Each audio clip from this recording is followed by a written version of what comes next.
Ni hao, salut à tous, j'espère que vous allez bien aujourd'hui. Alors j'espère que vous êtes prêts parce qu'aujourd'hui, on va faire des mathématiques. On va faire révision. Bon, j'accepte les calculatrices, mais aucune aide extérieure, s'il vous plaît. Alors, qu'est-ce qu'on va bien pouvoir faire avec ces calculatrices? Eh bien, en fait, aujourd'hui, j'aimerais qu'on parle un petit peu du temps de pratique. Vous pratiquez les arts martiaux ou vous pratiquez une activité extérieure, quelle qu'elle soit. Et j'aimerais qu'on refasse un petit peu la part des choses parce qu'on entend trop souvent des gens qui se prétendent super experts ou grands maîtres. Pour certains, c'est une certitude, mais pour d'autres, il y aurait à redire.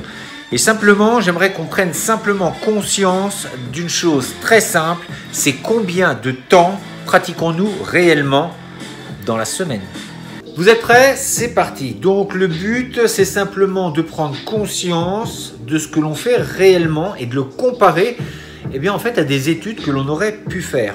Donc le but, c'est de comparer ce que l'on a pu faire éventuellement dans ses études personnelles. Si vous avez passé après le bac certaines études, essayons de comparer un petit peu ce qu'il en est. On risque d'avoir des surprises. Bon, je ne vais pas vous mentir, j'ai fait mes petits calculs pour que ça soit à peu près précis et surtout que ça donne, encore une fois, une idée de ce que l'on fait généralement dans nos pratiques respectives. Le premier cas, on va prendre une personne qui pratique, on va dire, un petit peu en touriste, entre guillemets, et qui viendrait uniquement à un cours, et je vais prendre un cours de 2 heures pour simplifier le calcul. On va partir dans l'idée qu'il n'y a pas de vacances et qu'on pratique toute l'année, donc 12 mois, pendant 12 mois, donc ça fait 52 semaines. On va donc dire qu'une personne qui viendrait une fois dans la semaine pendant 2 heures, ça fait donc 2 fois 52, 104 heures. Ça veut dire que cette personne a pratiqué pendant 104 heures pendant un an. Et pour connaître le nombre de jours que cela représente, je prends donc mes 104 heures, je les divise par 8, donc une journée de travail de 8 heures, et ça représente 13 jours. Donc pour résumer, ça veut dire qu'une personne qui viendrait une fois par semaine s'entraîner à un cours de 2 heures, sur l'année, sur l'ensemble de l'année, elle aurait pratiqué 13 jours. C'est comme si vous aviez travaillé 8 heures pendant 13 jours dans l'année. C'est à ce moment-là qu'on se dit que ça fait pas beaucoup. Des vacances où on aurait pratiqué pendant 8 heures par jour et ce pendant 13 jours. Deuxième cas, pour une personne qui serait un petit peu plus motivée, qui viendrait 2 fois dans la semaine. Donc là, forcément, on double le tout et on arrive donc à 208 heures par an. Ce qui nous fait donc 26 jours. Et là, je vais arrondir. Tout à l'heure, je vous avais dit, on va arrondir un petit peu pour que les calculs soient plus simples. Oui, parce que j'ai plus 20 ans et 2 plus 1 fois 8, je retiens 3 divisé par cosinus de la tangente de x et de Pythagore, mais les partenaires. On s'y perd. Donc, comme je le dis, un mois, ça veut dire que pendant un an, vous auriez travaillé, en fait, ça représente un mois de travail, donc 8 heures par jour pendant un mois. Donc, il faudrait travailler 12 ans pour que ça représente une année de pratique intensive, c'est-à-dire 365 jours où vous auriez travaillé tous les jours pendant 8 heures. Vous me suivez toujours? On part pour le troisième cas, quelqu'un qui serait déjà confirmé, quelqu'un qui en veut, un petit gars qui n'en veut. Ça court pas les rues, mais il y en a. Donc, 3 cours de 2 heures, 6 heures, 6 heures multipliées par 52 semaines, on arrive à 312.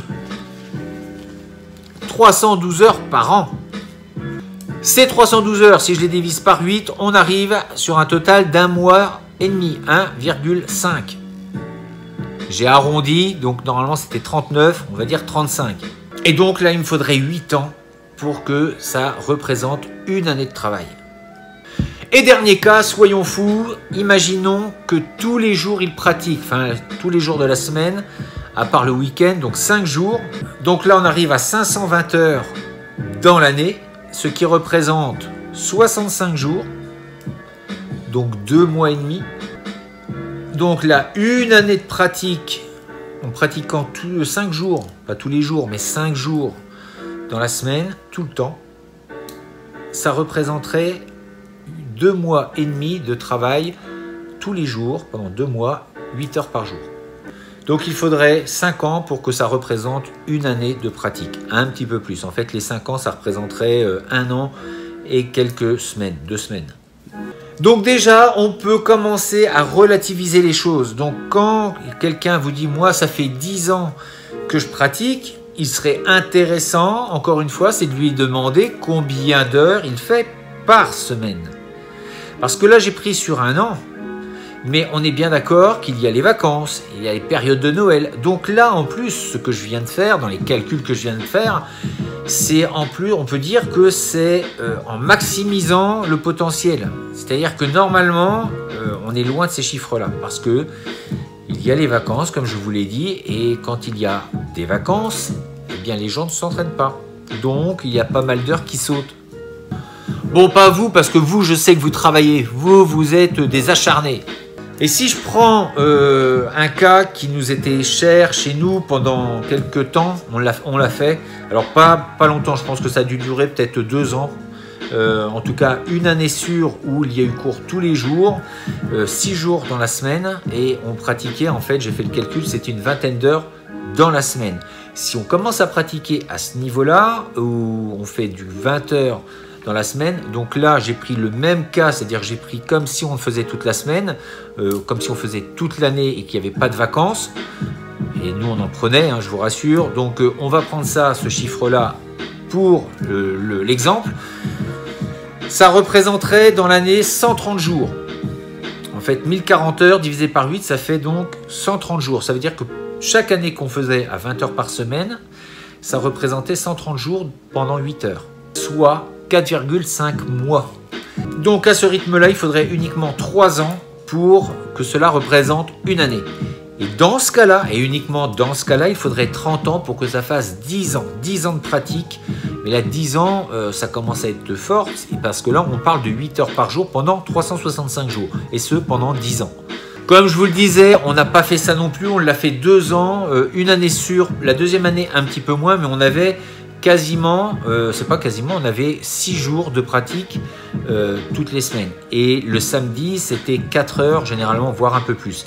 Donc là, je suis parti sur des cours de 2 heures, mais je peux vous dire que des fois, ça débordait. Enfin, très souvent. Toujours. Mais on avait 2 mois où, juillet, août, on avait quelques stages, mais on est loin des 20 heures par semaine. Je ne veux donc pas, à travers cet exemple, jeter la pierre aux personnes qui s'entraînent. Je veux simplement qu'on relative ce que l'on fait. Quand vous entendez des grands maîtres, des experts, des ceci, des cela, peut-être oui effectivement, mais pratique-t-il 8 heures par jour comme dans n'importe quel autre métier? J'aimerais que vous ne perdiez pas de vue que les professionnels, quand vous faites un métier, que ce soit le coiffeur, le boucher, le charcutier, quel que soit le métier, vous le faites 8 heures par jour. Et généralement, vous avez fait des études des études qui ont duré parfois 2, 3, 4, 5 ans. Les médecins, par exemple, vont faire 5 ans, 6 ans, 7 ans, 8 ans parfois pour des spécialisations, et ce, tous les jours. Plus les stages, plus parfois les études le soir. Nous, avec notre pratique, on en est loin. Et des fois, on se fait appeler grand professeur, les maîtres et j'en passe. On est loin du travail que ces gens-là peuvent exercer. Ça n'enlève en rien nos capacités, nos facultés, notre connaissance, notre savoir. Je demande simplement qu'on relativise et qu'on arrête de vouloir se la péter un petit peu. À part ceux qui font du 8 heures par jour et qui ont déjà 10 ans, 20 ans de pratique derrière eux, minimum, on peut commencer à parler d'experts. Et je ne parle donc pas des gens qui font 2 heures par semaine, même si ça fait 10 ans, on l'a vu, ça ne fait pas grand-chose en termes de connaissances. Et ça enlève également de la crédibilité. Donc restons humbles. Donc quand vous voyez des publicités sur des stages où il vous faut parfois 2, 3, 4, 5 semaines pour devenir un instructeur ou un professeur, posez-vous des questions. Est-ce qu'en 5 semaines, dans quelques notions que ce soit autres que les arts martiaux, si demain je veux faire souffleur de verre, est-ce qu'en 5 semaines, je vais pouvoir réaliser tout ce que je veux et me prétendre grand artisan, grand souffleur? On est tous d'accord pour émettre des doutes. Donc je pense que quand on est dans la pratique martiale, il faut éviter d'avoir de l'arrogance, d'être hautain, de prendre notre position telle qu'elle est, de bien faire attention à ce qu'on fait, quel que soit le nombre de dan, quel que soit votre niveau.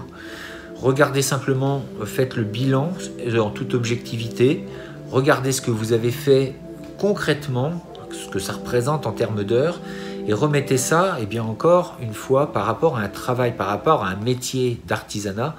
Est-ce que on serait si fort que ça? Et quand je dis fort, je ne parle pas de force pour casser la gueule à quelqu'un. Non, je parle de connaissances et avoir les aptitudes nécessaires pour vraiment transmettre. Et c'est pourquoi je pense qu'il est toujours important d'avoir quelqu'un devant.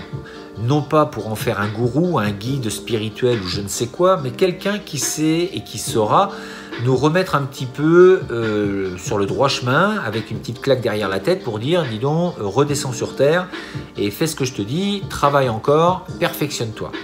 Avoir son professeur, avoir quelqu'un qui nous a formés, avoir son tuteur un petit peu, eh bien ça nous permet de ne pas dérailler et de ne pas aller se perdre dans la voie lactée.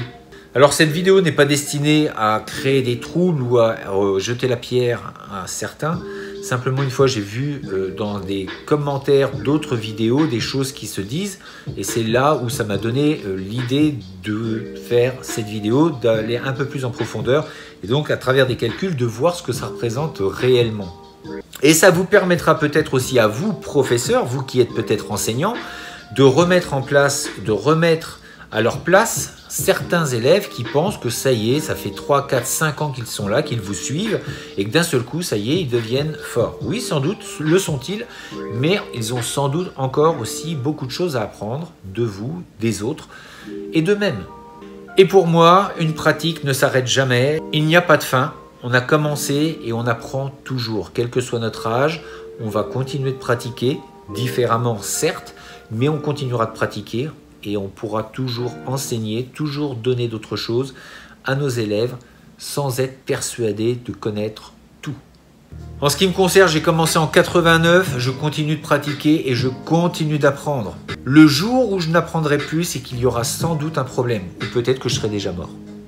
Donc continuez avec passion à pratiquer. Et puis on se dit à très bientôt. Pensez à vous abonner, la petite cloche, les pouces bleus. Portez-vous bien. À très bientôt. Merci pour tout. On atteint bientôt les 500 abonnés. C'est juste incroyable. Donc un petit effort. Restez positif. D'ici là, restez fort, restez beau et surtout restez bienveillant. Ça, Etienne.